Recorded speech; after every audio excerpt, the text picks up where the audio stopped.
Stop ako, sabi ni PBBM, huwag nyo nang gawin yung pinaplano nyong pagpapa-impeach sa Vice Presidente, hindi naman siya mahalaga. Hindi siya ang importante.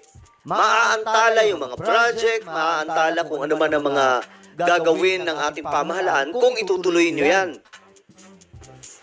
Ngayon, mga sangkay, ang pagkakalam ko, imbis na magpa-file na ng impeachment complaint kahapon, inatras dahil po sa utos ng Presidente. Sina Senate President Francis Chis Escudero at House Speaker Martin Romualdez ay parehong dumalo sa Economic Managers Meeting sa Malacanang na pinangunahan ni Pangulong Marcos. Ayan, mga sangkay. So, sa madaling sabi, nagkakaisa ngayon yung pamahalaan natin. Alam nyo, mahaba-haba pa po ito, mga sangkay. Natatakbuhin. Hanggang 2028 pa po ito. 2024 pa lang.